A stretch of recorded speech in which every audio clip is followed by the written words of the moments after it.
Bismillahirrahmanirrahim. Assalamualaikum warahmatullahi wabarakatuh. Kabar anak-anak, hari ini kita akan lanjutkan ya belajar IPA pada pertemuan yang berikutnya. Nah, pada sebelumnya kita telah belajar mengenai listrik statis dan sudah melakukan percobaan sederhana dari listrik statis. Sekarang kita akan belajar tentang hukum Coulomb. Nah, hukum Coulomb ini kita tuliskan rumusnya terlebih dulu.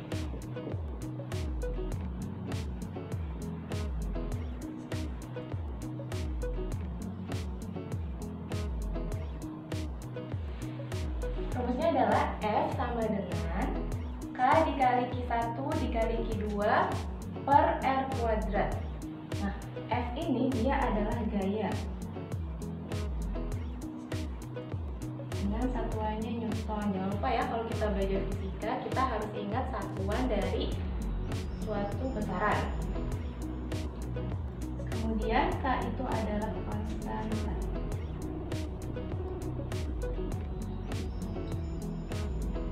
Nah, pada hukum Coulomb ini konstantanya sudah ditentukan, yaitu sebesar 9 kali 10 pangkat 9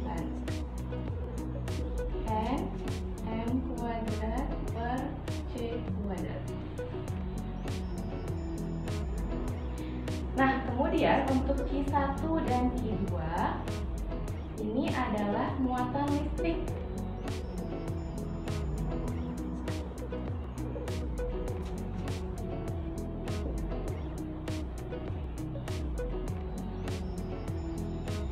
Dengan satuannya adalah Coulomb. Dan satu lagi R. R ini dia adalah jarak. Dengan satuannya meter.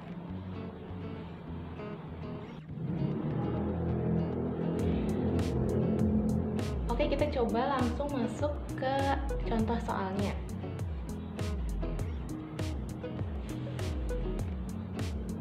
Yang pertama, ada dua buah muatan. Kita ambil saja ini Q1, ini Q2. Nah, kemudian ada jarak nih antara satu muatan dengan muatan lain. Itu kita tulis dengan R jaraknya. Nah, muatan ini kan sebelumnya kita belajar ada muatan positif dan negatif. Nah, kalau ibu contohkan yang ini muatannya positif, yang ini muatannya negatif, maka gaya yang terjadinya adalah gaya tarik menarik.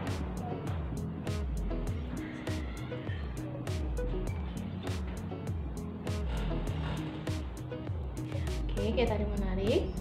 Kemudian di sini ada besar muatannya, yaitu sebesar 4 kali 10 pangkat min 9 Coulomb. Dan yang ini min 6 dikali 10 pangkat min 9 Coulomb. Nah, yang ditanyakan itu adalah gayanya, besar gayanya, F-nya berapa. Kita bisa langsung masukkan ya, F sama dengan K dikali Q1 dikali Q2 per R kuadrat. Kayaknya tadi tetap ya, konstanta itu sebesar 9 kali 10 pangkat 9 N M kuadrat per C kuadrat. Ini nilai yang pasti, nilai konstanta yang pasti yang akan digunakan pada hukum Coulomb. Jadi kita masukkan nilai angkanya saja yang kita masukkan.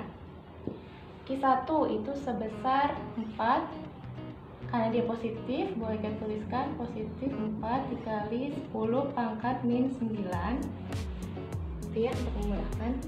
Kemudian dikali minus 6, karena ininya negatif, minus 6 kali 10 pangkat min 9 per R-nya berapa? R-nya sebelumnya belum ikut, R-nya adalah 4 meter, misalnya kita gitu ya. Jaraknya adalah sejauh 4 meter. Nah, berarti di sini 4-nya 4 kuadrat. Nah, kita coba pindah ke sebelah jari.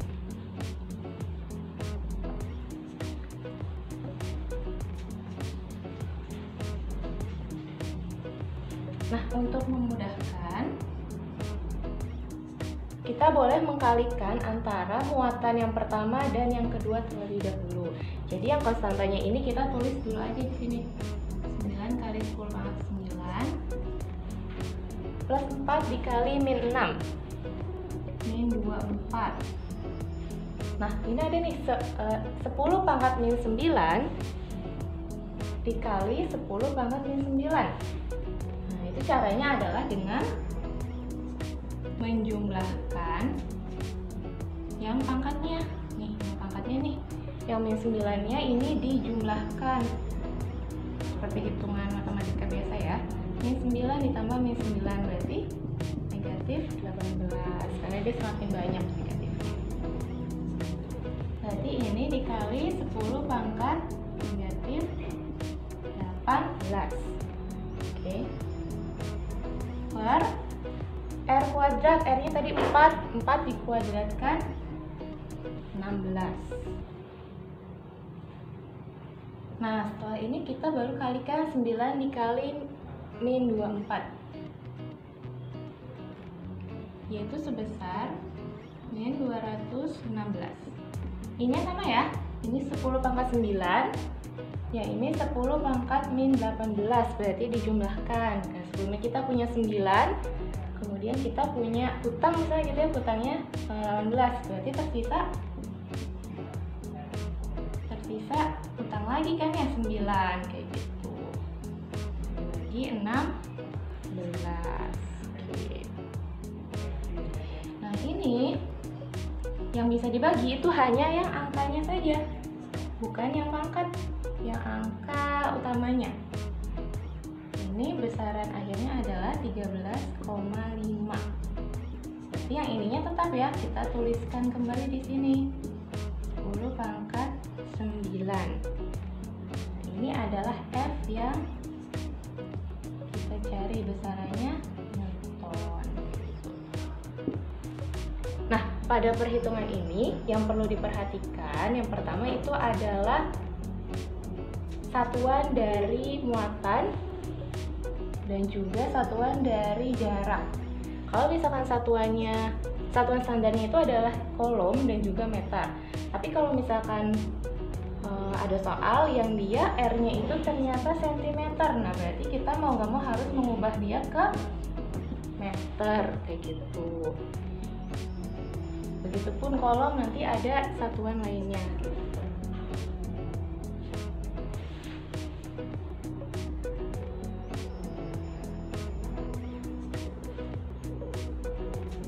Nah, selain itu ada juga beberapa satuan yang harus kita ubah ke satuan yang kita gunakan dalam menghitung hukum kolom tersebut. Nah, pada dasarnya yang kita gunakan itu untuk muatan itu adalah satuannya C ya, atau kolom. Nah, tapi ada kalanya nanti di soal itu misalnya dia yang diketahuinya itu adalah mikrokolom.